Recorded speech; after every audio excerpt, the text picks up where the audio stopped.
And we're going to record to this computer. And Yeah. the recording is now in progress. So we are now on tape.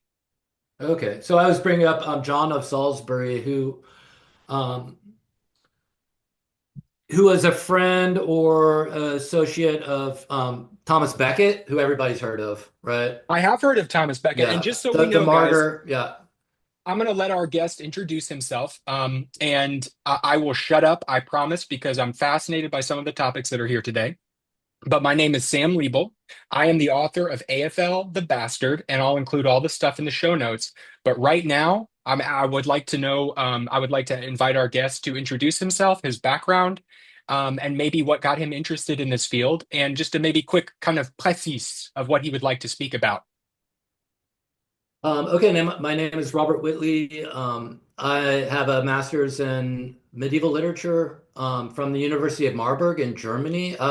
I learned German as an exchange student originally in high school, where I went to Mhm. Germany for a year and lived with a German family. Where in Germany? Hamburg. Hamburg. Yeah, so Wunderbar. that was a great experience. And so I learned German, and then I went back, even though I'm in my 50s, I went back to university and got a master's degree.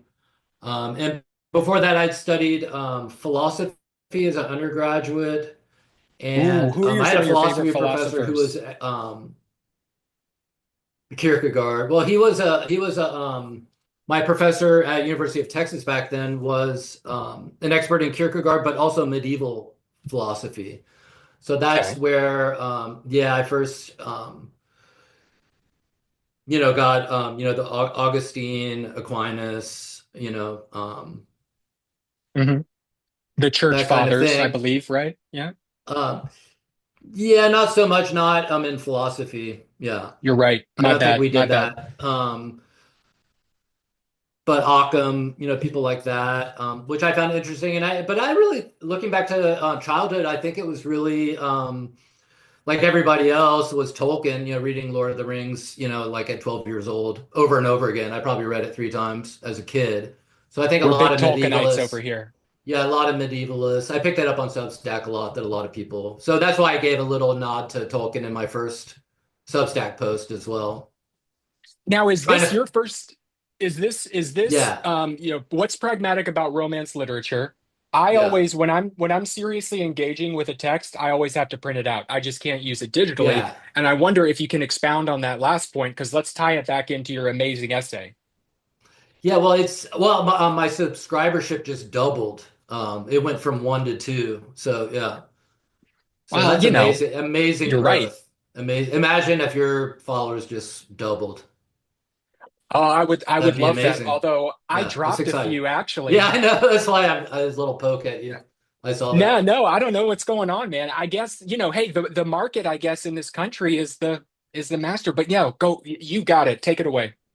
I know we were talking about Tolkien, how it's, and also, yeah, here I live in Houston. I grew up in the same neighborhood I live in now as a kid, and there was the Hobbit Cafe, or back then it was the Hobbit Hole. It was this health food. Back then it was vegetarian, but it was this health food little health food cafe that I go to with my family when I was a kid. Hmm. And it still exists now, but it's expanded, it moved, and it's now it's called the Hobbit Cafe. But it attracts a lot of kind of like Tolkien nerds. They have a big mead menu. They probably have 80 different kinds of mead, which is honey So you wine. might call it a Tolkien meeting, Yeah, meeting. Yeah, if you will. I've never had mead, I don't think. yeah. The waitresses have elf ears and pointy Oh, ears and everything. Yeah, I like that. or servers, I guess we call them. But Yeah, but I don't know. I think as long as you're respectful and tip well, you probably won't get into too much trouble. no, no, it's great there. They're very friendly. They're super nice. It's got a family kind of atmosphere. So, I bet but there's some anyways, self-selection that goes on there. Like you don't apply there unless you're a big fan of you're a follower of yeah, Eru Eluvatar, if you will. yeah. I mean, if some of the customers actually dress in costume, then as you know, if you work there, you it's kind of would be expected, or it'd Yeah, be you can't show disappointing up if you there. didn't, right? You can't show up there and be like, "What is this Sile Moralian?" I don't know what that is. I do some of my North Carolina twang every now and then. I lean into it. Yeah, and once they had a trivia night, and I thought that I was going to be a big favorite, and I got shut out. Ooh, yeah. So yeah, I'd never seen the animated Hobbit. There's a whole like, kind of I'd never seen universe out that. there. I'm like, I have what kind of nerd am I? And I haven't even seen the animated Hobbit. I am very insecure about my nerd bona fides because I love Tolkien, but I think I'm one of the fans of Tolkien that they compromise Tolkien for. I'm part of the mass market because I love The Hobbit and the Silmarillion's a huge influence, but I struggled to get through The Lord of the Rings, the proper book. It may have Oh, been the really? one that my mom gave me, which was just one of those unified editions and it looked like a brick, but I struggled with it. Huh. How old are you? You might have been too old. That might have been the problem. No, I was like 11. I feel like Oh, I was kind wow. of Oh, primed. wow. Yeah. Oh, that was the It perfect age. just Okay. I ate through most of the book, the Fellowship, but for better or for worse, and I feel like, my fandom credentials might get revoked, but I really engaged a lot more with the movies. The movies are great. I do like the movies. I mean, at least just in the casting, isn't that airtight casting? Like the people are Yeah. pretty good for the roles. Yeah. Yeah, Anyway, yeah, yeah. Stephen Fry. I'm a big Stephen Fry fan too. He's awesome. me too. Yeah. He was in that movie? Yeah, he plays the evil mayor of the town. Or is I've that got the to Hobbit? watch. Or is that no, that's the Hobbit. That's the movie The Hobbit, I think. Yeah, they Where a lost me. small yeah, where a smog comes down and Mhm. incinerates the town. Yeah, the Battle of Long something, or Long is the guy. Somebody Long shoots Smog with the arrow. Yeah. Yeah, yeah, yeah. Got it. I got just Exactly. some cards in my hand. I kind of need to do something with my hands. Let's get back on topic, and it's my fault that we're off of it. Back to you, No, sir. well, no, Tolkien is definitely the topic. Well, that's my background is that yeah, I liked Tolkien as a kid, and then I decided to study medieval literature, but more specifically also the old German languages, which is what Tolkien also studied. He was a philologist, but he even knew Icelandic and old Scandinavian languages as well. I've heard that But also Icelandic is the but also the old High German. okay. He Hochdeutsch. studied. Yeah, he stole some things from or borrowed things, from the Talent borrows, old German genius literature. steals. I just said talent borrows, Yeah, genius yeah, yeah, steals. One of my favorite phrases from Picasso slash Oscar Wilde slash Morrissey. yeah. No, I've just started writing my second Substack post today, and then I talk about genius, the idea of genius, I'm which happy. I'm available if you need which a kind if you need a case study. of I'm not a genius. Uh, yeah. go free, plug yourself and tell us what work you got coming out and where we can find you. Okay. Well, I started reading yeah, Tristan and Isolde Hmm. in Oh, is Middle that a High Reklam German. Buch? Yeah, Is in that a Middle High Reklam Buch? German. Yeah. I just Can you ordered these show and off just the got them Reklam recently. Bücher? Yeah. Show off the Reklam Bücher. Yeah. These are great. These I've tried to buy these This in is a good English. addition too. This is a good addition too. It's also pretty much an academic level um edition, and it's got the Middle High German here and then translated into modern German on the other page. I've Um, got my copy of Friedrich Schiller. I'm afraid to go get it okay. lest we ruin the Oh, call. But yeah, I love Schiller a lot, and of course Goethe. But I miss the Reklam yeah. Bücher. Yeah, do you know the history of these? Like what the idea No. of these were originally made, and the very first one was Goethe, and the second one was Schiller. But it was so when you were on a train trip, they had what do they call them in English? An automat. What is it? Something automatic, Yeah, just a automat. machine. Like you get a drink, you get a Coke at the train station. It's what do you call it in Mhm. English? Where you put the money in and it comes A out. vending The machine. vending machine. Yeah, they had book vending machines at the train station. Oh, what an So enlightened country. these were originally sold out of vending machines. That's perfect. I mean, That's why it's this size. That's why it's so small. well, I love Yeah. them because you can put them in your back pocket. I mean, some of them, Yeah. probably not Yeah. those, but you No, can you kind of put can. them back there. Yeah. Yeah. Yeah, I've got a You know couple what's other good ones. though is if you do, I do the Oxford very short introductions. I find those pretty good if you're familiar. Yeah. And yeah. Yeah, those are really good. Yeah. Here's a secret. I like Hegel a lot, although Oh I don't no. endorse Oh him. no. I don't endorse him. No, No, I I'm really more of don't the like Hegel. Popper persuasion. If you know Karl Yeah. Popper, Open Yeah, of Society and course. its Enemies. I'm Yeah. more like, that's my political, I'm very mainline John Rawls, theory of Yeah. justice, all that stuff. Like I'm pretty much like the boilerplate, whatever. So Liberalism. liberal. Yep, I'm a Well, progressive. Rawls I is the modern John Locke kind of. Yeah. I Yeah, like he's Rawls kind too. of the Yeah. foundation. I like him, but it's also kind of like me with my sensibilities. Like I've never not been liberal. I was raised in a liberal family, and to some extent kind of a politically aware family and just, I to me it's never, I don't know if it was that I was inculcated with these kinds of beliefs at an early age or if they just are. And I'm speaking only for myself. These reads do not represent anyone besides myself, but to me, they just make the most sense. And John Rawls is kind of like the foundation that a lot of that stuff is built on. But Yeah. back to you, Yeah. Well, please, no, because we no, this, no, I want to Reklamdusha. respond to, I want to respond to that though, because, I think just all Americans really have, that's our premise is liberalism. So Oh yeah, I think any American's going to be able to relate to kind of core liberalism. Even in the colonies before the revolution, people were literate and they read excerpts. They had like little news flyers, and you would have excerpts of Voltaire, excerpts of John Locke, of Montesquieu, and so that's how people picked up these ideas. Whereas in Germany, people really have no idea what you're talking about when you talk about liberalism, because their background is Hegel, right? Mhm. Their starting point is Hegel, and our starting point is this liberalism, which they really don't have any tradition of. So once I gave a talk once in Germany on John Locke's liberalism and his letter, specifically about his letter of tolerance.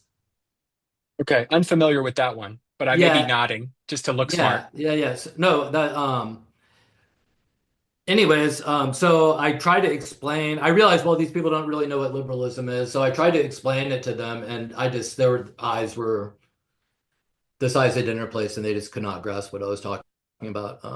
Yeah, because it's just very Yeah. foreign to them. Well, I remember 'Cause- I grew up in a single payer healthcare system. Again, just for me personally, I thought it was pretty amazing. So when I moved back here for high school, I kind of was like, well, what is everybody complaining about? It was pretty great. And to me, that's kind of I know that that's not necessarily related, but it's kind of the context that, their reference point for communism is East Germany, which was a police state, I yeah. believe. And their reference point is that. So I just remember being on Reddit or something, and this German person, I'm sorry, I have to do my German accent, and it's a German accent out of love. But it's just like, yeah, in Germany, we watch you over there in the United States, and we are we are being very confused when it comes to this because, for us, it is the DDR, the Deutsche Demokratische Republik. I mean, it is very police state, And, they're just like, they're billionaires in Germany. You want to get rich, you probably can, but never, again, personal didn't really make sense to me. I love John Locke. And one thing I want to throw out there too is I might try to raise my hand, that there's a digital hand raise whenever I want to jump in so that you can finish whatever your thought is and kind of come so in the future. But I want to say, who was really into who kind of, he coins the phrase invisible hand, but then it's kind of like, just be careful. You need to have some social structures that are going on. Mr. John Locke. I mean, can we say that?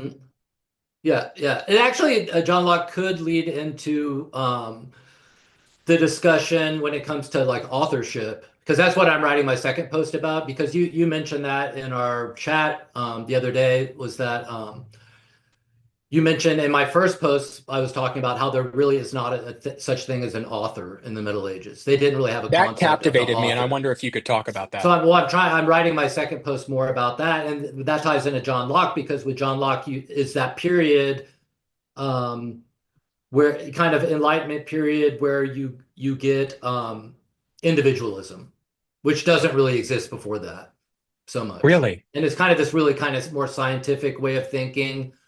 Um, Yeah, yeah, there's you don't really have this individualism that we get in America, especially, in the 60s, kind of do your own thing and um, Free love. you can kind of exist outside of society and kind of be an outlier and you can think for yourself. That's definitely the core Enlightenment idea, right? Dare to think for yourself, Do is you what Kant. wonder sometimes if that has left America bereft of some kind of substance that they have Oh over yeah. on the continent? Yeah, or just in general. I mean, individualism has some problems with it, but at the same time, I mean, there are pros and cons to everything. At the same time, squashing the individual is destructive as well, because we are individuals. So, but We are. yeah, I mean, we are individuals. Yeah, it goes back actually. If you look at Aristotle, his categories are so important to look at because he talks about this thing. Well, what is the group and what is the individual? What is the relationship with the group and the individual? Like if you have Eudaimonia, guys. That's what we're was supposed to that seek is eudaimonia, human flourishing spirit, I believe. But I'll let you yeah, take that one. yeah, and also in Aristotle's Politics, he says, well, in order to live outside of society, you either have to be superhuman or be a monster. Hmm. I've always So loved Aristotle. He's my favorite of actually yeah, Socrates is kind of like my spiritual guy, but like almost like pseudo like but Aristotle, I prefer Aristotle much more over Plato. yeah, oh yeah. And in the Middle Ages, they didn't really even have Plato. They only had Aristotle. Like Plato was lost for the most Okay. part. Yeah. So, but in Aristotle was the same thing as philosophy in the Middle Ages. I mean, he was considered the philosopher. If you studied the study of philosophy was the study of Aristotle, like at the Okay. I didn't know University he of was Paris. that all Oh pervasive. I yeah. didn't know Oh that. yeah. Yeah. Yeah. Because also contrary to what a lot of people think, in the Middle Ages, they did not really reject the ancients, the pagans, the classical literature for the most I part. had heard that. Yeah, but There there are is some people who did. definitely There were a couple of Mhm. trends where, yeah, there were people who were real hardliners and they just said, oh, anything from the Greeks and the Romans is just bad, it's pagan, it's bad. But there were only very few people who did that. For the most part, people loved it, right? So there Um, was still a yearning maybe for something like rationalism or something like scientific kind of stuff. oh yeah, definitely. I mean, the job of the church, or these monasteries was to preserve the learning that they had inherited from ancient Rome, right? And so this whole idea of a dark ages, right, which was kind of Mhm. popularized by the humanists like Boccaccio, Petrarch. They wanted to say, Petrarch, yeah, yeah, okay. they wanted to say, hey, look how smart we are. And they were, by the way, the ones that rediscovered Plato. Petrarch was Yeah, the humanists. The humanists okay. rediscovered Plato and were able to translate it or whatever. But And yeah, the profits of that have been dubious at best. how do you mean? Just whether or not that was a good thing is dubious at best. Right, right. Yeah, I'm maybe joking. are It's a you talking joke. It's about a I don't know. I mean, you were talking about Popper. He criticizes Plato as one of the him and Marx as being the ones who, came up with But at least with communism. Marx, I think he acknowledges that Marx's heart was more in the right place than Hegel's was, Like Marx was Yeah. trying to do like he was motivated to at least he inaugurates materialism as I understand it in the philosophical tradition, and he was trying to really, make things work for a group of people that were increasingly being oppressed. Yeah, yeah, at that time for sure. Yeah. Authorship, and I wonder if I'm not missing anything, but I want to make sure that we talk about authorship a little bit because that fascinates me. I thought that it was confusing to me with like the Robin Hood myths. I would be like, why would anyone want to, when I write something good, I'm like, put my name on there three times, you know? Okay. Oh, So it's anonymous. yeah, like, Okay. Robin Hood with an E on the end of it. And it's like, it's anonymous, no one knows, but I don't think they cared, maybe. Is that what you're saying? Um yeah, I don't know if it's not that they cared, but it's that it just was not an option. That's not how they viewed the world. Like in Hmm. order to have an author, you really have to have an individual first. And the author was more, and I was just rereading it today. I got about halfway through, is Foucault's essay, What is the Author? You are gonna piss off some of the people that watch this if you bring in the Derridas and the Oh Foucaults. no, Foucault's awesome. I mean, I'm not You want to do I mean, I'm not discipline and crazy about Foucault. punish? What do you want to do? No, this essay by Foucault, What is an Author? You need to read this. Yeah, this Yeah. is because it's just in literary science, it's just one of the basic essays that you read. If you're going to talk about the author, this is just the Yep. most basic reading. And all I'm doing is And there, recording this like right here. It's just so I can yeah, make sure that, I'm yeah, just I'm not paying I can send it to you. I can send it to yep. you. But he discusses. I mean, he discusses that exact question that you bring up. Like, why would they want it to be anonymous? Yeah. Um, And Foucault what and time? Derrida is specifically have just garner a real like visceral reaction in my interactions with some of the people that are more on what I would call the right or at least conservative Yeah. or traditionalist. And I just wonder where that comes from. They haven't read him. That's why. I was always interested because I would go through the Bible and be like, hey, according to Christians, we've got a main line into God. Like we got the bat phone, right? This is what he was talking about. And I'll see, again, I don't want to get you in any kind of trouble, but like personally, I look out at like this Christian dominionism and a lot of these like Christian nationalists, basically people who want a theocracy in the United States. And they're like, I'll go through there, it's male and it's female. God formed Adam and Eve. And then I'll read in Galatians, like in the Lord, there is no male nor female. There is no master nor Yeah. slave. There is no this nor that. And I'm kind of like, does this where, how are we getting this? Like, Yeah, anyway, and they haven't read him. Yeah. Christ is also called the bride at certain times too, I didn't No, know that. That's you have fantastic. a marriage. You have a marriage with Christ, and He's the bride. You're the groom. That kind of is used in the Bible as So well, in the maybe Gospels. is that where polygamy comes from in Christian Well, it's just tradition? not. It's not. Yeah, because it's not. Um, it's not necessarily anthropogenic, right? What they're talking about. It's kind of But beyond. It's kind of beyond. Biology. I mean, the if Christ. numinous. Yeah, I mean, if Christ existed before the world was created, Uh-huh. then because if you look at was it Well, he did Genesis? because he's one in the Trinity. Yeah, yeah, The yeah. Father, Son, No, Holy yeah, Ghost. no. Yeah. First, Christ was created before the world was created, before the animals and man and woman were created. Yeah. He's So, outside of time. yeah, yeah, outside of time, so also genderless. Yeah, I in my book I refer to God, the pronouns that I use for God are it and them. It has never made sense to me. Well, it has never made sense to me why we talk about God, this transcendent binding force that unifies every atom in the universe, as like, yeah, it's a man. Like, or it's a woman. I don't, personally, that doesn't make much sense to me. So to me, I refer to God as it and them. And when they invoke the name of God, it's usually something like heaven does something or heaven does Mm, this kind of. But yeah, arm me with some Foucault knowledge because tell you the truth, I haven't read too yeah, I'm much of not a them big. either. I've read some Foucault. Besides this, haven't read a whole lot. Um, I think he comes up with a lot of good ideas. Is And he also he panopticon talks or about is that he Derrida? no, I think that's Foucault as well. Yeah, I think that's Foucault Okay. as well. But yeah, but I find a lot of times when people, you know, have these criticisms of certain writers, and you start asking, they actually have not read it, so they're really not in a position. I get that Well, a I lot mean, with. yeah. Oh, I get that, and I get so mad too when it comes to like Adorno and Walter Benjamin. You get no, Familiar you with the get names, but I no, couldn't tell you anything yeah, about but them. you get. It's funny because you get people on the far right and the far left making the exact same mistake, like thinking that Tell me yeah, more. that their theory, it's a conspiracy theory, that yeah, Adorno started this Frankfurt school, right, of Ah, the Marxists Frankfurt of School yeah rises of Mar again.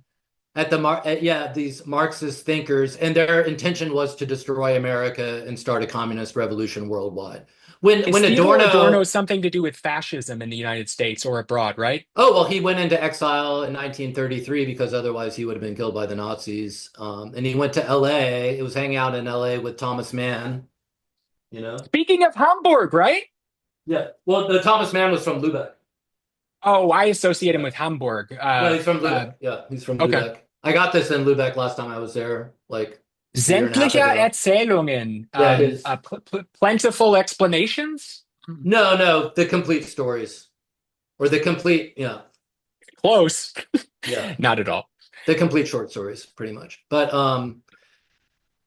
anyway, their conspiracy theory is that yeah, Adorno was only philosophizing in order to inspire like communist revolution, which is just so absurd. It's beyond ridiculous. I mean, if you've read Adorno, it's the last thing he's interested in. Mhm. Is the world actually like he's totally given up on the world. He's like the most pessimistic guy you've ever seen, you know. Like I he don't, but I criticizes believe you. Marx. Yeah. No, but he criticizes Marx, but in that that well, let's say Marx his you know like you said correctly, he had good intentions. He was trying to make reforms, trying to help the oppressed, but Adorno says, well, that's just a lost cause. People are way too fucked up to ever, you So know. that's almost to me a kind of, forgive me, but a conservative Oh viewpoint, yeah, which is, yeah, exactly. Exactly. Exactly. He's more conservative than he is revolutionary. And it's he's sort of like also hierarchies are inevitable. he's the very picture of a bourgeois person, right? He's Yeah. this, he loves Intelligentsia. he loves the experimental opera, he loves the high culture, you know. I do a lot of AI with my brainstorming process, and Yeah, I've gotten into concepting and that world too. building. It's really fun, but it's funny. I've encountered so much resistance, and I think some of it is valid concern. I want to talk with people who are experts on that, but um, I come from a very different world than a lot of fantasy authors. I love a good fairy tale, and I always have. One of my earliest and best memories is of my dad, reading through the Chronicles of Narnia when I was a kid. Just very special series to Mhm. me. But anyway. I come from a background that's more, I've done technical stuff, and I can code and develop. I've done that as a hobby for years now. And so I've come from the open source, right? Where it is generally accepted that you're Mhm. going to be stealing, quote unquote, copying from Ah, other people to build your stuff, right? right. So, and then also as a hobby, I make music under the name Boutique Beats. So I got to plug myself there, but it's sample based hip hop. So it would be something that somebody would rap over Hmm. that involves taking different elements from different songs and building them into kind of a collage of something new. They did that, the hip hop was born in the Hmm. Bronx in the late 70s because they didn't have access to instruments. They didn't have Right. access to the cellos, right? And so they took the things that society threw away, and this group, this vibrant community created this. So that's the legacy, at least that I am Okay. inspired by. I'm not locating myself as within that legacy, but I am saying like that I find inspiring. Now, does that mean I'm plagiarizing? God, no. I hope that like I show people like that this is something. I write poetry, so I feel like I'm capable in that sense. But anyway, I need to shut up. Please go. Yeah. No, no, I didn't know that about hip hop. That's interesting. It sounds very medieval actually, because that's what medieval writers are doing. Like a writer there is no author in the Middle Ages, so there are writers, there are people who write, right? Scribes. Yeah. So the job of the scribe was um very mechanical, just to produce new books, to make copies of books. I mean, I guess He was I kind mean, of a word processor, yeah, well, I don't, maybe I should mention that, yeah, obviously there's no printing press yet, of course, right? We are which we we are know, but yeah. any medievalist knows that, but it's kind of hard for people to grasp because we just assume that there's always, writing is just always kind of mechanically produced and that there's just an infinite supply of it. But this Whereas in kind the of gets Middle into what Ages, you're talking about because it's like that's our only view of any kind that we can have into the past is only through writing. So I feel like we might be inclined to kind of thinking, this is all there is. yeah, yeah, exactly. And that's why we really don't have a window into into the lives of ordinary people, like the history of ordinary people. I see a lot of that on Substack, and it is that comes from the Annales school of history, like the French in the 70s, I've never 80s. heard that. Yeah, the Never heard of Annales this. school. Henri Perrin was probably one of. I've used him a lot in my research um, because I was looking at the lives of what the merchant class looked like in the Middle Ages. So yeah, because all the sources we have are from elite circles, right? Because Right. writing was only accessible to the ultra wealthy, An meaning the example of this might church. be the Psalter, right? The medieval Psalter. Yeah, yeah, like a prayer book, right? Right. Some of them are like actual works of art that depict real Yeah, things and real scenes happening. yeah. And I No, recently learned that that's where the term below the salt came from. If oh, you were really? kind of, if you were, if, well, salt was extremely valuable, right? This is, people have fought and died wars over it. And while I've got the floor, I want to say that, like, to me, the best illustration of the power and how important these books were, even though most people were not literate, was the fact that most of these books, for a while at least, were chained to the walls Yeah, because they yeah. were Chained to the valuable. walls. Yeah, Yeah. did you mean Salter with a P? Right. Yes, Salter with a Yeah, P, but it's also like, or yeah, maybe it's something else, but like basically, if you were far down the banquet hall, you were mm, lower class than the yeah. people, but you were like below the salt. So you didn't have any salt Right. little things You that you could pick up and, No, okay. I thought it might be you didn't have a Psalter, you didn't have a prayer book. maybe not. But Could that's, I be. Yeah, recently, could the be. the great, but yeah, no. So I wanted to say books had chains on them, guys. Yeah, They were yeah. valuable. And No, I go was thinking ahead. that because they're even really tiny, actually the size of a reclam hat. One of these. Prayer books that were this size or smaller, even like half this big, and women would wear them around their neck on a chain. So Yeah, what, are women more literate than this time than yeah, men?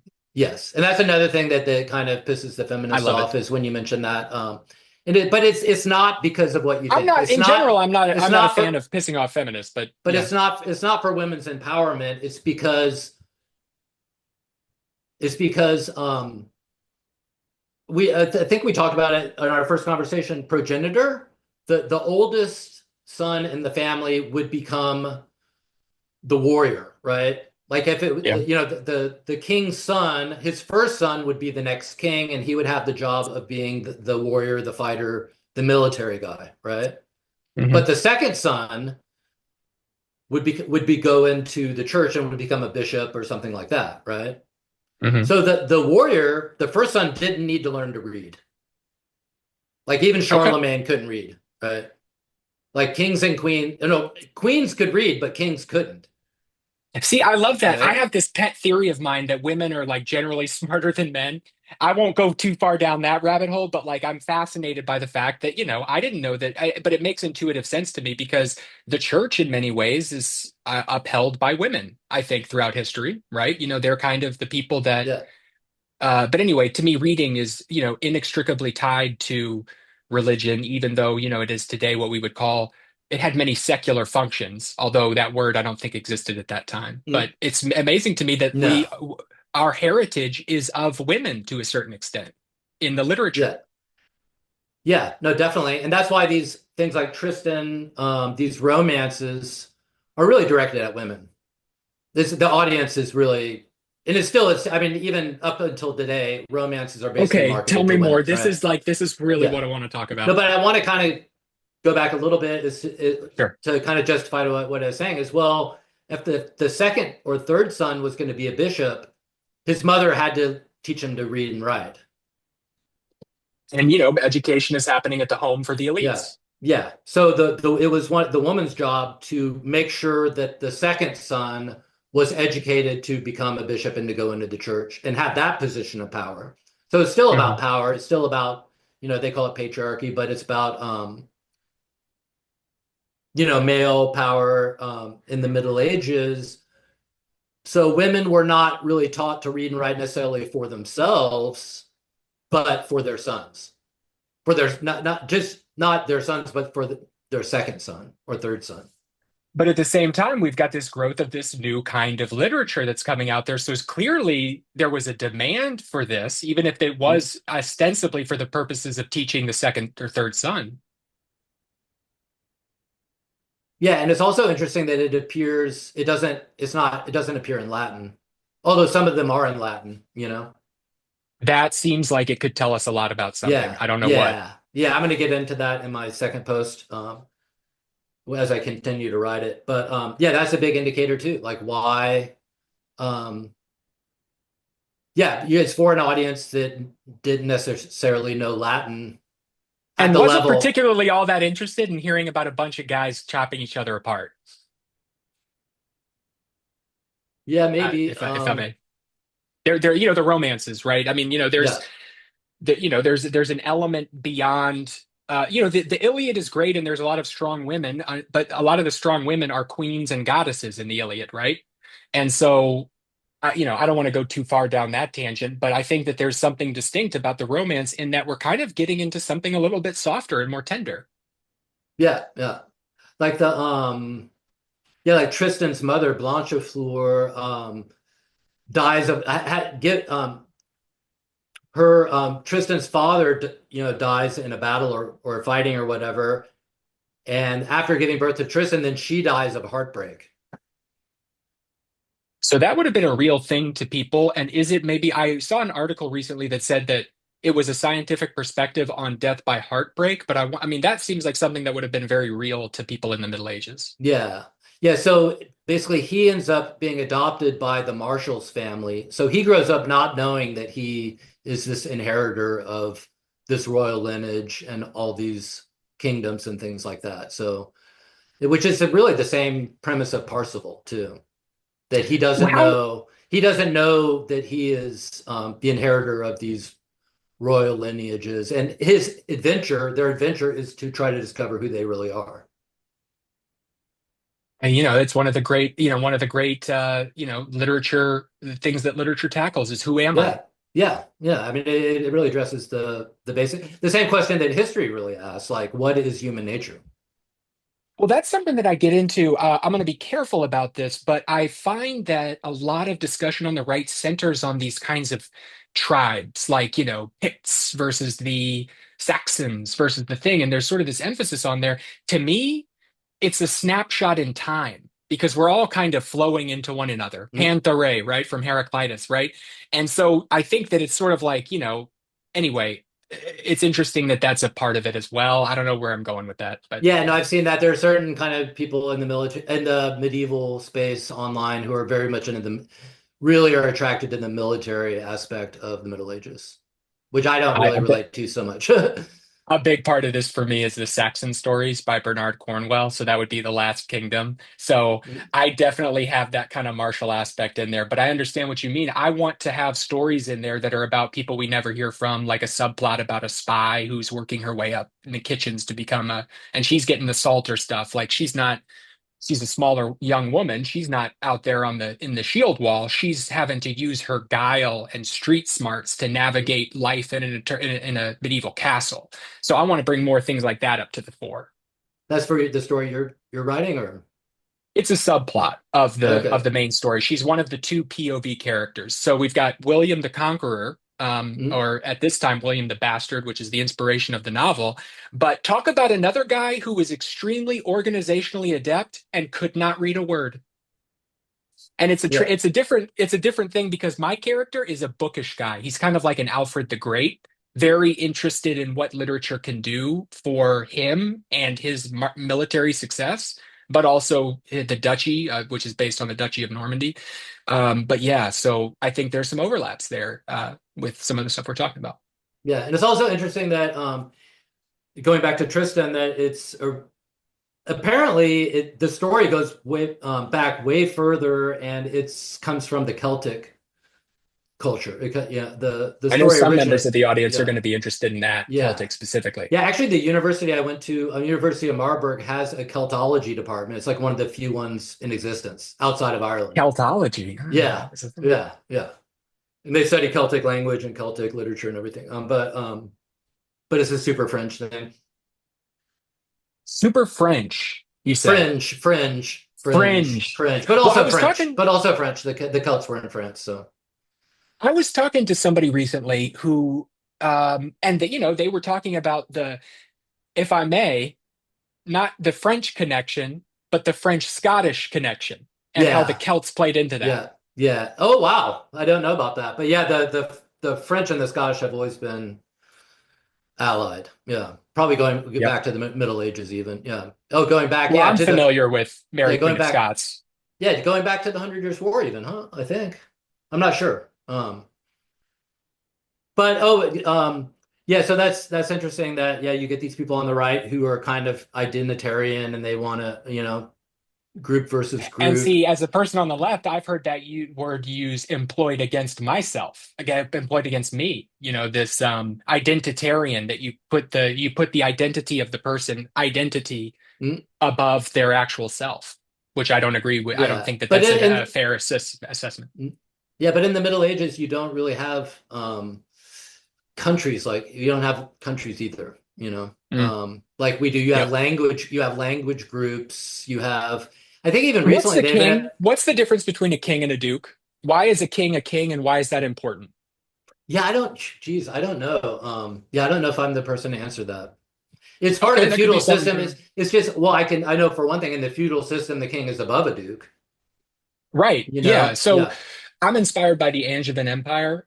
Things like how there was kind of a frontier during the first and second crusades that you could go to, and there's similarities kind of with the United States. I was kind of fascinated by that element. But yeah, great point.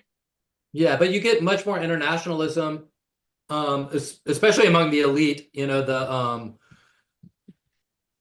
Royalty and also the church, which are also princes. Like a bishop or something is also considered a prince.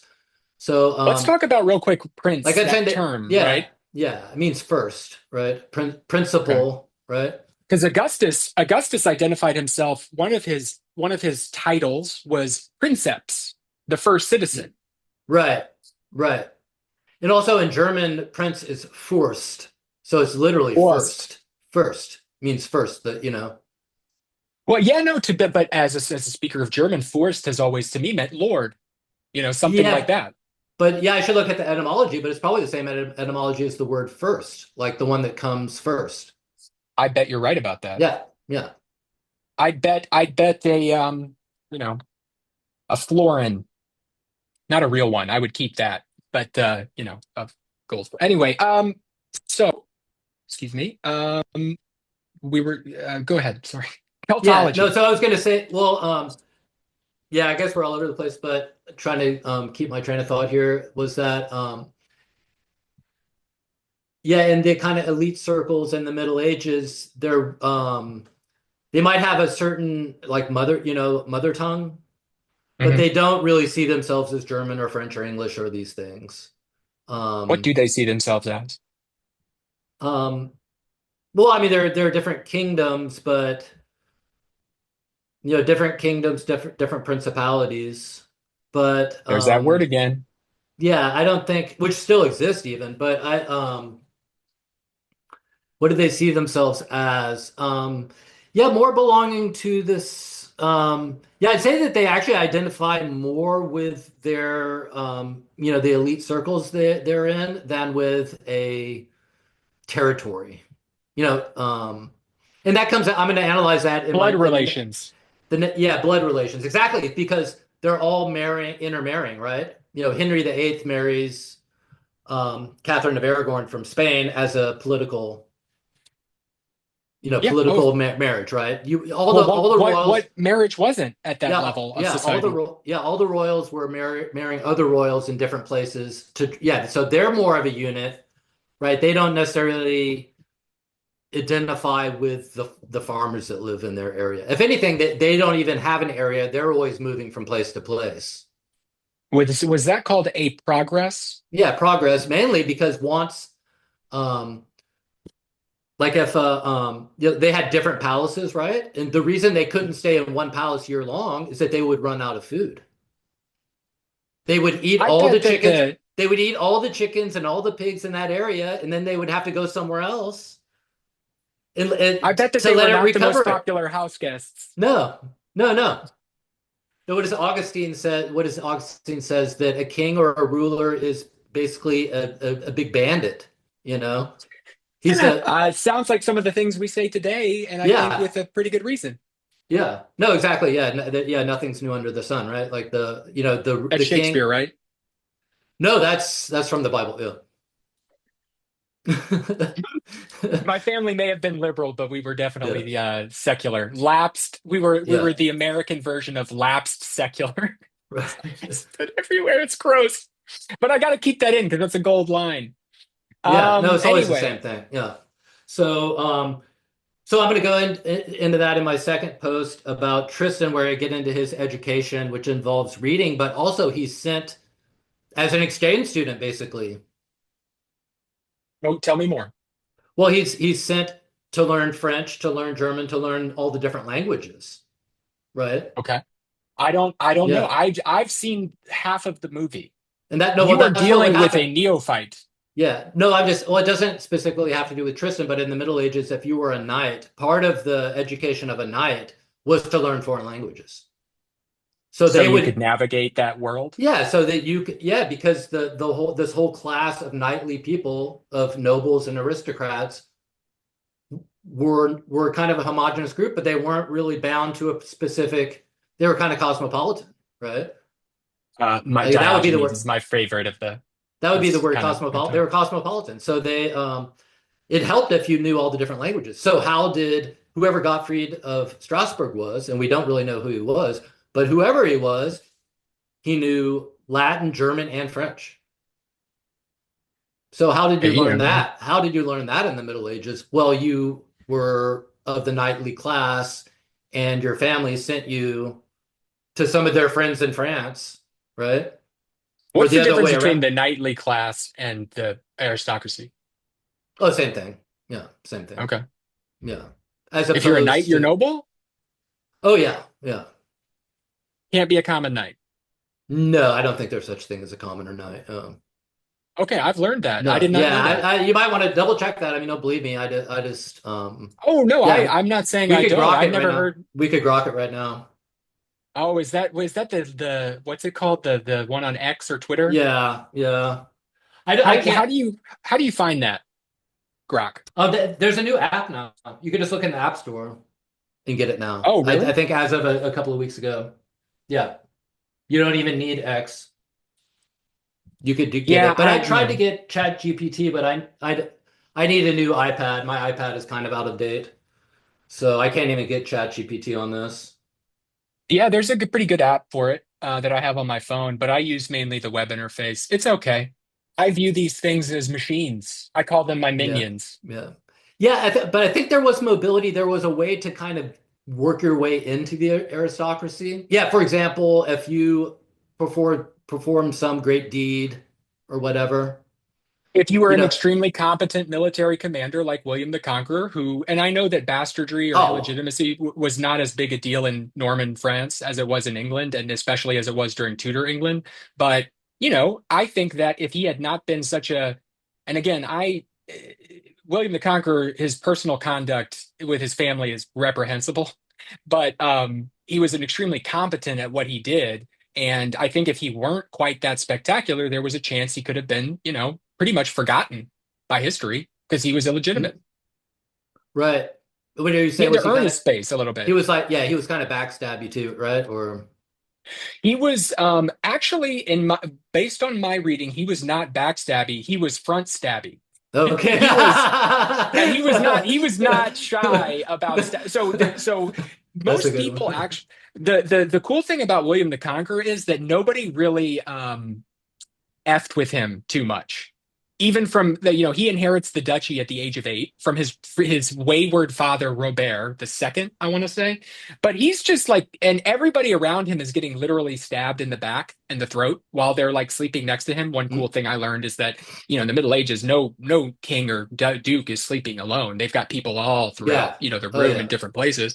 But you know, but there's a famous incident, and I'll turn it back over to you after this. But I forget it's during his early years. This is pre-conquest, so pre-1066, and he's basically in like his rule is in dispute after his father dies, and he's about 15. So he's been given like a kind of he's had kind of a majority minority type situation. And if it's okay, I'll keep talking. The He's had kind of this situation where he's kind of going around, and he's got a progress going on, but it's an itinerant battle basically because a bunch of his major vassals are in revolt against him. And there's a famous incident, and I forget what it's called exactly, where this actually happened, but he's at this time like laying sieges to castles, like he's hitting like, Americans visiting Europe. In 2 weeks they go to 4 countries. He's like besieging castles like left and right because everybody's up, but he's just knocking them out. But in one infamous incident, they so his mother, Erleva, was reputed to be a tanner's daughter. So that was a common thing that people used to whisper about him Mm, and but what they did was they took skins while he was outside of the castle, kind of riding around and rallying his troops, mm, and they beat them against the side from the parapets, and they mm. called him William the Tanner. And so Oh, there to is mock, yeah, mocking him. to mock him, and the way that he deals with the population after that took place, including a lot of mutilation, really made sure that it never ever happened again. Mm. It was pretty ruthless. Yeah, yeah, I Anyway, can it was still imagine. even though it wasn't as big a deal as it was over in the British Isles, it was still something that clearly got under the skin of a pretty powerful guy.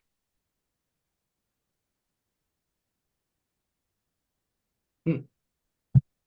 But I promised to turn it over to you after my story, so Yeah. it's all yeah. Okay. No, yeah, I gotta say, yeah, so my experience on Substack, because it's English speaking platform, is everyone's very much biased towards English medieval history, and they kind of pretend like, well, the Middle Ages just happened in England and we don't know what was happening over there on the continent. When in reality, it's really kind of not like that in the Middle Ages. Everything's really happening in Latin, and people Hmm. are not really so concerned Thank you for language bringing that up. differences, with these language differences in what they consider farmers' language. Like they don't The really, vernacular, the yeah, vulgar. vernacular, the vulgar tongue, yeah, exactly. Which is what it was called in Latin, right? Was vulgar just means local. Yeah. Maybe local, like of the people of Yeah, that of the region. people. Yeah, right, Mhm. right.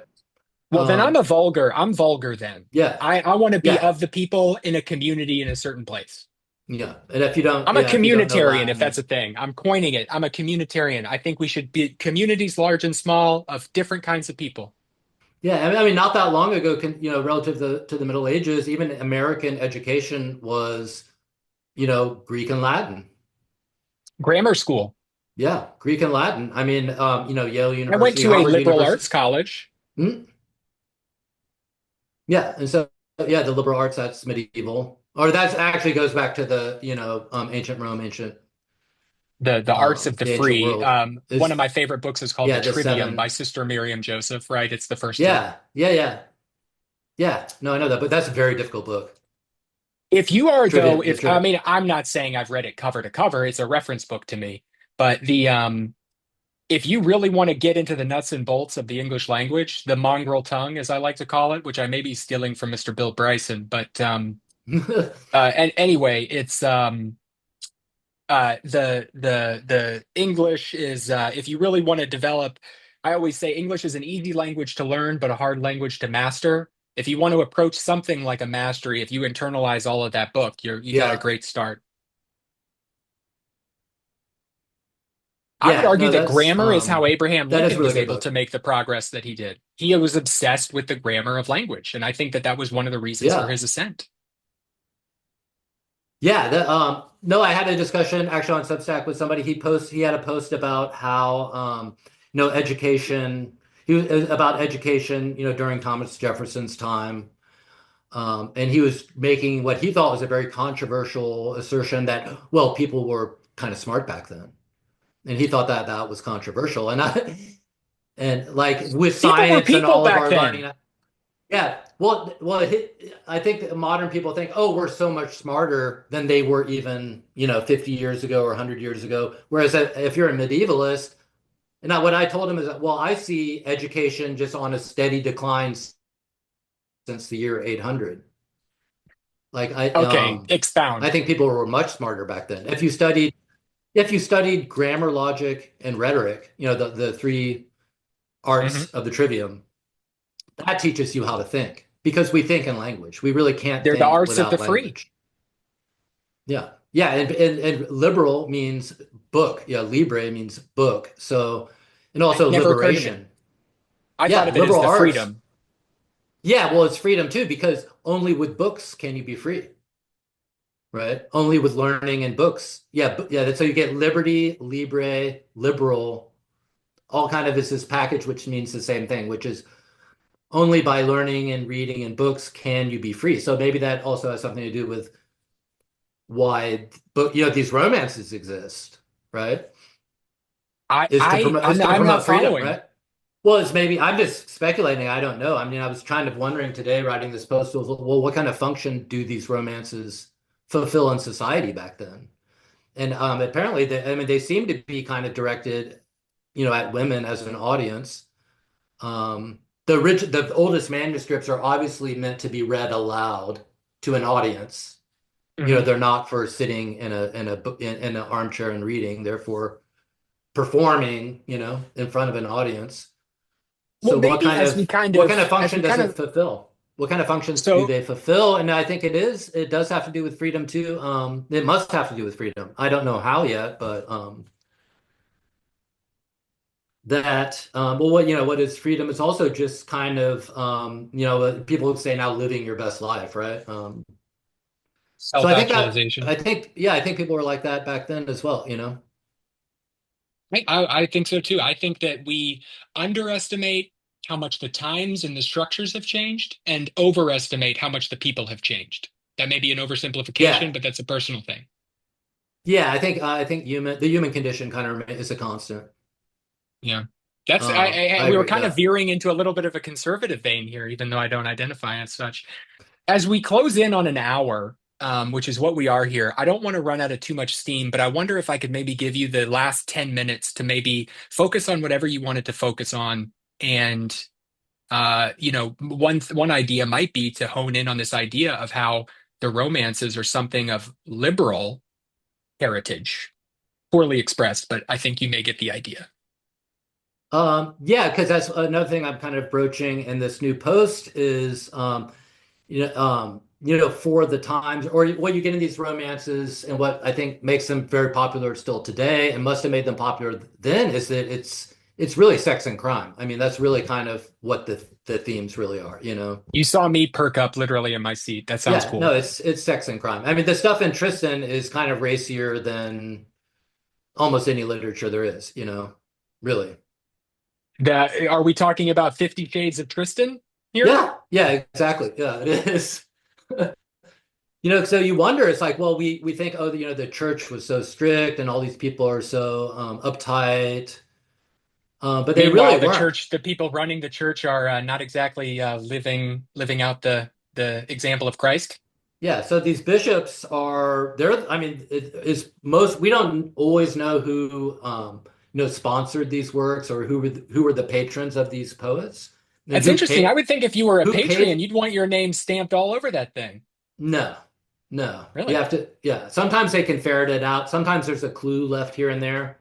But even then, you're not 100% sure. But there were definitely bishops that we know about. Actually, a book that I can really recommend too is The Origins of Courtliness by Ooh. by Stefan Jaeger, which is a great book. But he lists these different bishops who their whole thing was to promote this literature and to spend money on this literature, on these romances and heroic tales and these books with sex and crime. But yeah, you're one of the main bishops in Europe, but you're also promoting this kind of naughty literature. So why would they want to be doing that? It's kind of interesting. I Origins mean, of Courtliness by yeah, Stefan Jaeger. I'm going to be Jaeger, getting yeah, that. yeah, Jaeger. that's a really good book. So that kind of poses an interesting question. It also kind of challenges some of our ideas about what the church was like too. Because there's this worldly side of the church. I think I wrote you a message about it because you were talking about your writing project.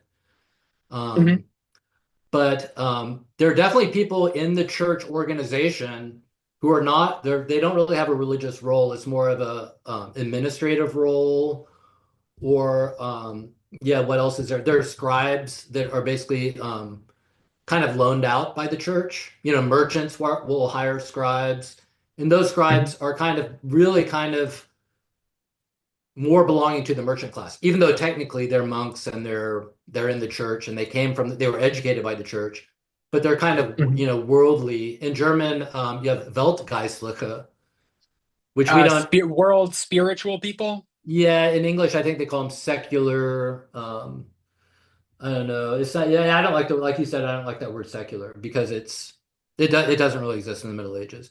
But you don't have this Yeah. secularism, but you do have this kind of worldly side to the church. Um, I think about Elizabeth, the movie from with Jeffrey Rush, who's playing Sir Francis Walsingham, and then Kate Blanchett in the title role. And Mary DeGeese is looking over at Walsingham, and he's like, she's got the knife, she's like, "I hear you are a creature of the world, Walsingham, the right, creature of the world," right, right, right? right, right. Yeah, so because the church is also like a political, or it's a government too. It's a political organization. It still is today, really. I mean, Well, but who's getting elected? It's the Pope. yeah, yeah, the Conclave. Vatican, yeah. But even back then, it's a definitely politically powerful Of institution that's course. also kind of in conflict with the worldly rulers, but also has its worldly side too. Yes.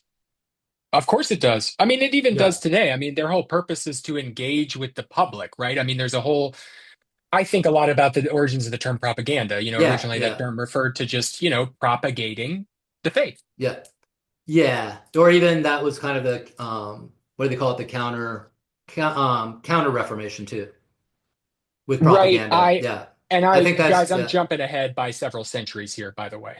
So, or yeah. not several centuries, but a century or two Yeah, no, they're is propagating the later. faith, but they're doing it as a reaction to the Reformation too, with propaganda, with that word, anyways, I think. That would be an interesting take because as an heir to the very Anglo-centric kind of story that America tells about itself, again, something that I perceive, I don't think we get much of this counter-Reformation kind of, I No, hear a lot about the Protestant no. Reformation. I don't hear much about what the reaction was, except for just blanket suppression at first. Yeah, That's the we message see that I've in received. America, in America, we see less of that because we're like very Protestant heavy in America. Mhm. Like, Right. The like there are West. some Catholic enclaves. Yeah, there are some Catholic enclaves, New Orleans, San Francisco, Mhm. because of the Or you've Latin, got or I those. mean, because of the Spanish and the French influence, but everywhere else is really, you get that more in Europe, this kind of, tension between the Catholics and the Protestants.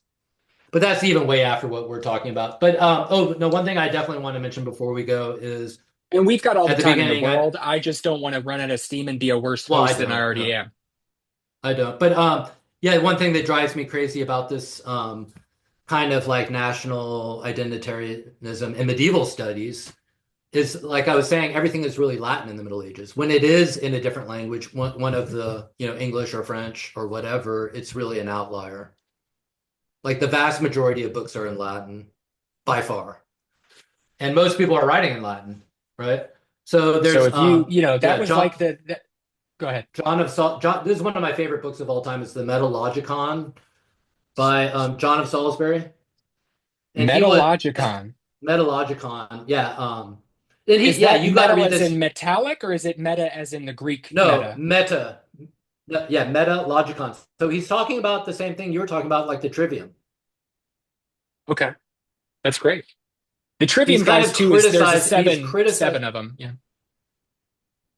Yes, exactly. There's seven of them. He's criticizing people for just staying with the first three and just never making it, We should into, be so lucky music, these days. mathematics, astronomy. The other ones are astronomy, music, geometry. So he's saying they're just getting stuck on logic and they're not really using their logic for anything. But it's a great I book. wish we But the could get a funny few thing more is, people stuck on logic. so he was a, Thomas Beckett's friend, and also worked for Henry II. But But the funny thing is, he wrote it in Latin, obviously, right? Mhm. But it's never been translated into German. So Like until one you of the do most it. important books, yeah, but one of the most important books of the Middle Ages, and they can't. Why not translate it into German? I mean, translating it into English is just as big a jump from Latin. Market size? And he spent time in France too. And he spent time in France too. So there's really, I mean, there's nothing necessarily about John of Salisbury that says English to me. Like, and then the Germans want to ignore him because he was in England and France and not in Germany. So I don't know if it's been translated into French. That would be interesting. I'm fascinated by Um, the practice and the science and art of translation.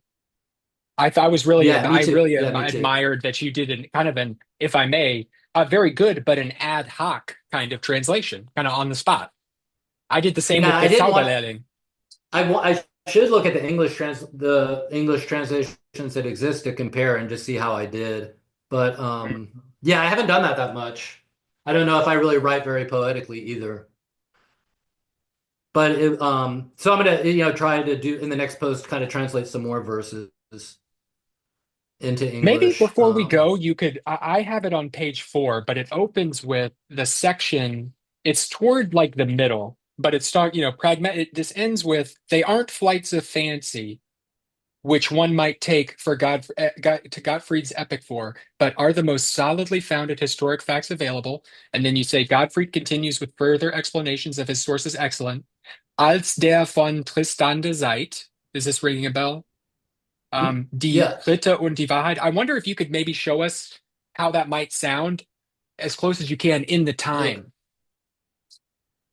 Okay, Because let I me can try read to it like let me as a find it. German person would read it, but Yeah, you want to um, study Middle Low German? no, no. Yeah, And let I me just, try to find. because we were talking about Tolkien, and it might be a good kind of bookend while you're looking for that is Tolkien was a very, I've learned personally, was a very kind of, quiet, so, unassuming guy. And yet when he delivered his renditions of Beowulf to his students, he would kind of walk in with great ceremony, stand himself in front of the people that were listening to his lecture, and then be very, very silent until everybody quieted down, which I have done a bad job of on this call. But basically, waited until everybody quieted down, and then would all of a sudden break out loudly, as if he were presenting it in a mead hall, the saga of or the story of Beowulf. And I can keep reading from that passage if you're having trouble finding it. No, I've got it. Als der von Tristan der Zeit die Ritter und die Wahrheit begunde ich sehr suchen, in beide Hände bohren, Walchen und Latinen, und befunde mich das Pinen, which is also like the word pine, to pine in English, Mhm. which they don't really have in modern Germany, but they have it in the Old German. So to yearn for, yeah. Und befinde mich das Pinen, das ich in seiner Ritte dieser Getitte. So I straightened out this story So he's kind of or this commenting on his own skills here. He's kind of yeah, a oh little bit yeah. of braggadocio. Oh no, he's totally hyping himself. Yeah, sus trieb ich manige Woche in und ich an einem Woche a seiner Heer gelas, wie dir Aventura was. So Well, the he's the saying guys that that, well, I don't know. He's saying that his story is true because he got it from these books, these French and Latin books, and is he Latin didn't cited as a compose the reason why poem. this is important. Yeah, that it's Latin gives it even more, authority, right? Yes. But I Which, never if thought you about think this about before. it, go ahead. No, I never Sorry. thought about it before. But he says Rita Disa Getita means he straightened out the story. So he didn't compose the story. He Hmm. took he took the story from Thomas and these other people, and he's just straightening it out. Okay. He's not inventing it. He's not even really copying it. He's kind of reiterating it. He's relaying it to us, but he's just kind of rearranging it, kind of tightening it up. in reality, he's just embellishing and inventing all this new stuff, right? But since that's really not supposed to be happening in the Middle Ages, he says, well, I'm just basically writing down the story that I heard from somebody. People are saying, you're not in that category, of course, but the maybe you can like I think the reason I wanted to maybe hone in on that was a little bit like, if I were reading this without the benefit of having heard you, I would say, for example, and I'm on line 4 of this passage, begunde ich sehr suchen is where I would say suchen, to search or to seek, in beide Hände buchen or bauschen. I would probably try to think of like the French Yeah, for butcher, like boucher. Balkan. Uh, but I'm No, it's fascinated by that because, books. oh, okay, I was double Yeah, wrong. So I yeah, think that, yeah. but those I weren't began to I began to seek very ardently in with Latin and French books in both hands. So he's double fisting books. double fisting books. Would Yeah. that we all be Yeah. so No, he's lucky? literally saying that in both he's literally saying I'm double fisting books. In Latin, one French. So he's multilingual, he's a polyglot. Well, I Um think we've got our title for this podcast: oh, what's that? Double Oh, Fisting double. Books. Yeah, that sounds good. Double Fisting Books with Robert and Sam. Um And I hope yeah, I maybe like you'll the last. consider that like this might not be our only conversation. Maybe a few weeks down the road we could maybe have a part 2 or part 3. Yeah, sure. Yeah, I don't know if I'm gonna finish my second post today. But I want to get it finished, this week. Hmm. But we don't have to talk about that. I mean, we barely talked about it on my post this time, which is fine. Yeah, I hope people read it. But I don't know how it works on Substack if people are even able to find it. So I kind of sent Well, it to a couple of yeah. people who I sent it, and I emailed it or just messaged it to some people who I thought would be interested, because they do medieval literature. But one of them Hmm. responded, "Well, I don't do German literature. I do English, I do Middle English." Well, I mean, you don't read. I don't read things that I know about. I mean, I want to read things. I like reading posts of things I don't know about personally, but Yeah, what's what I mean, I and also, read like it. I said, I it's can really I not can that read different. I mean, English. medieval. It's in English. Yeah, I didn't write it in German. Yeah, I didn't write it in German, but she didn't seem too interested in medieval German literature. When it's just medieval literature, really. It's just The the other the short language runner that. for this was Der letzte Hand, the last hand. I'm using that for something. The last hand. I like it. Yeah, it really means it doesn't mean last, it means most recent. Okay. Well, I like the last Yeah. hand, so I'm doing it. Yeah. But yeah, the See? Yeah. last means that too. It means the most recent, like the edition that's closest to the author. Like a lot of times when an author would publish something in his lifetime, he would or he or she would approve of the edition, right? Hmm. It would be It's actually the approved first, by the them. first, Yeah. the person. Yeah. Yeah. So they would approve of it. They would double check it and go, okay, yeah, this has my approval. So that's the best edition you can get, right? If the author, him or herself approved of it. Well, yeah, I suppose, considering the author and a bunch of other Yeah. things. Yeah. Yeah. And How so, much weight do you put in that seal of authenticity? yeah, but they approved of even, the font that was used and Is that where um colophon comes from? what? Colophone, the finishing stroke. I I always don't love know. those books when it's Colophone like is yeah, no, yeah, colophone is part of a charter or a document where it gives credit to the organization that produced it and to the people involved and the witnesses and everything, right? The colophon in a document in like a yeah. charter or something. I associate it with like this book was typeset in Times New Roman. That's how they use it on the web. Okay. No, colophon is also something from the Middle Ages or even probably the classical period. And a lot of times you'll see it, it'll be the whole document will be in black and then it'll be all in red letters.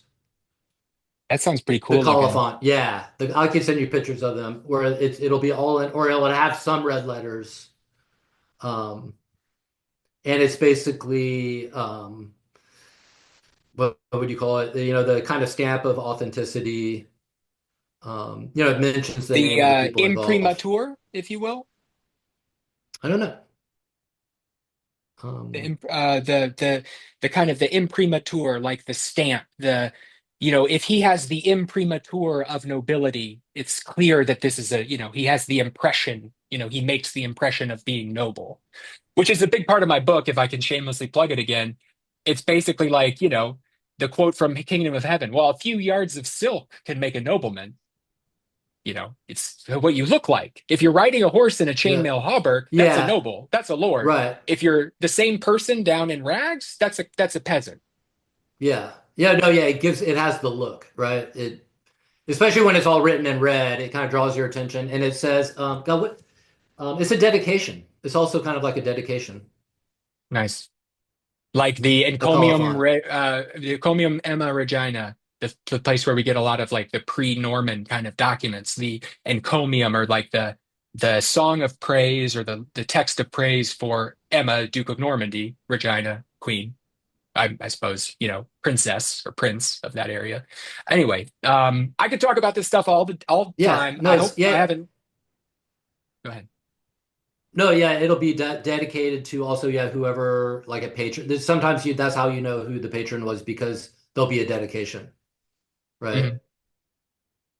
Yeah. All my So that stuff's might belong dedicated to to a my mom, colophon. Oh, cool. so she's my patron.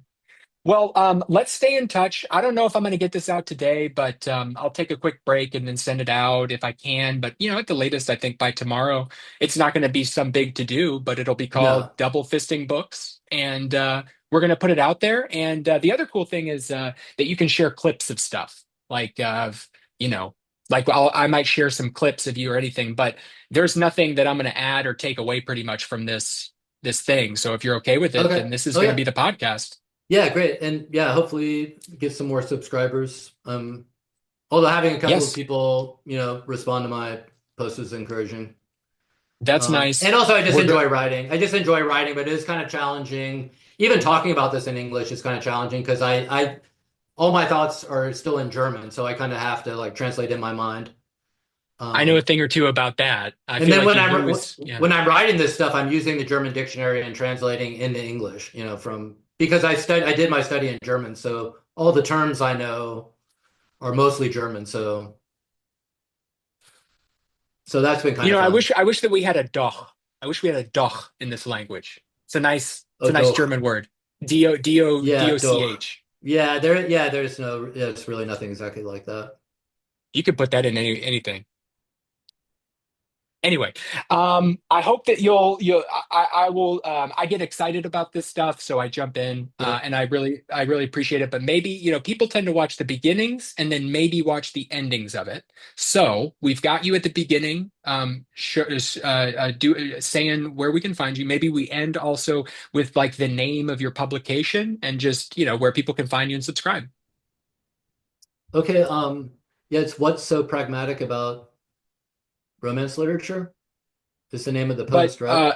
I'm using publication in the Substack sense, which is like the the whole, what is the publisher, or what's the magazine, so to speak, that's publishing this particular article, you know? Yeah, yeah, I don't even know. I'm so new to Substack. I really don't know. I guess it would be medieval literature. Well, so I'm like trying to find people who do medieval history and medieval literature to be interested. so yeah, so yours is called, well, I guess no, you actually have, I think, maybe just one publication, which would be at Robert Whitley. Hmm. And I'll make sure all of your stuff is included in the show notes. But I'm looking at that picture, that illuminated manuscript. It's just looks very, very beautiful. It looks easy to read if you know how to navigate that Yeah, language. yeah. No, it's intended to be easy to read. Yeah. That makes sense. That style of writing is intended to be very readable because if you're going to be performing that in front of an audience, you don't need to be sitting there trying to decipher it, with the magnifying glass. Yeah. Yeah. With your jeweler's eye. Can't Yeah. be like looking And then, down in but there. then you look at these older kinds of handwriting, and it's the exact opposite. It's meant to be impossible to read. A cipher, kind of. Yeah, it's supposed to be hidden. Yeah, it's they're trying to hide the ball, right? Like they're trying to say, "Oh, look how, we have these magical powers of reading and writing and you don't have it and just forget about it." Yeah, With these older, yeah. Whereas this gatekeeping is knowledge. yeah, gatekeeping knowledge exactly. Whereas with these romances you get more, well, you don't know how to read and write, but look, we're going to still share our books with you and we're going to present it to you and look how beautiful it is, all painted. And you can I think I used the term in my post, which is the period of transitional literacy, where you're going from this kind of gatekeeping of knowledge through literacy to this transition to total literacy, which we had like in the American colonies. Mhm. But in between, you get this period as well, I can't really read and write, but I still get access to books and and their content, and now we're coming back to podcasts and people are reconnecting to this kind of like reading through listening thing. Mhm. So we're kind of coming full circle. And I think it's Audiobooks have never been more popular. yeah, and it's a way that people think actually. Like I read aloud. I like if I'm in the library, I'm bothering people around me because I'm kind of like reading under my breath. Because I literally can't, it's Poetry did hard. not really bloom for me until I started memorizing poems and then reciting Yeah, them. right, right. Yeah, it's all about that. And especially if you're learning a foreign language, if you're going to read a book to read it out loud, now you're not only practicing reading, you're practicing speaking too It's good at the for your same time. brain. Yeah, it's good for your brain. And also this thing of the trivium too, the grammar, logic, and rhetoric. Rhetoric is the speaking part, Mhm. right? You have to not only hear it, think it, then you have to say it. It's all three things. And Whatever's yeah, the computer does the same thing. The computer has grammar, logic, and rhetoric too. It yeah. has the keyboard where you input, it's got the drive, it's got the output, it's got the screen and the audio. That's the rhetoric part, right? Is the screen. Even beyond that, though, it's got if The you grant look into coding the grammar is languages, the keyboard. yeah. Oh, I didn't think about Yeah. that, but like coding languages have forms of nouns, clauses, Mhm. even kind of templates that you can use that are, I think, kind of an SVO, subject, verb, Mhm. object kind of structure Right. that you use and replicate. And it just happens naturally. Yeah. It just occurs naturally. I don't think anybody planned it that way. Yeah. No, it's Yeah. autochthonous. One of my favorite Yeah. words, I don't autochthonous. autochthonous. I don't know that one. Huh. That's a Well, new it's word. from the chthonic, Uh-huh. CTH, Yeah. buried, Underworld. Underworld. Yeah. Yeah. Autochthonous, like emerging at different places, but the same, kind of a universal, right? Yeah. That's how I You know, see that's how I see AI, actually. It's not artificial. I think I mentioned that. I don't see it as artificial. It's not artificial. It's kind of yeah, I always see it as existed. like a machine, as kind of a machine kind of thing, is how I see it. Maybe that's too simple. Yours sounds more nuanced, but Well, it is dependent. It is dependent on like having a physical, computing, yeah, having physical computing somewhere. I it mean, it has its own doesn't form of exist needing in outer shelter and space, but sustenance. Yeah.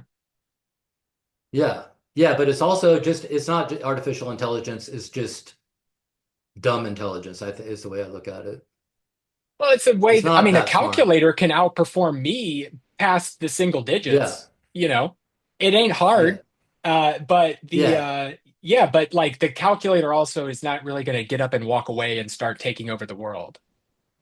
yeah. But I have to remind the Grok all the time. It's like, yeah, you might be high performing, but you really don't have any insight. You're kind Yeah. of lacking in insight. And so if we work together, we can figure this out. Yeah. That sounds great. Well, I want to end on the final note that I want to end on is that maybe, just maybe, the romance literature of the Middle Ages is really one of the great literature modes of the people, maybe we could say, right? It's for the people, women in this case, but Yeah. I think for the popular, the vulgars, Yeah. I'm the commoner. I'm the Yeah, but people. they're Yeah. still aristocrats. It's not really for the serfs out there. But it's not like official documents and it's not church documents. It's fun, right? Yeah. Yeah. It's for diversion a little bit. Sex and Yeah. crime. Yeah, and also yeah, delight and and educate, you know, which I Why mentioned can in the those post too. reading should be edifying, but it should be fun, damn it. Be fun to do. Yeah, yeah, All right. yeah, it's Robert, fun. thank you so much. Yeah, I'll make sure it's all been your fun. information is out there. And all right, so we're going to end the call. Take care. Okay, bye bye. That was Bye. fun.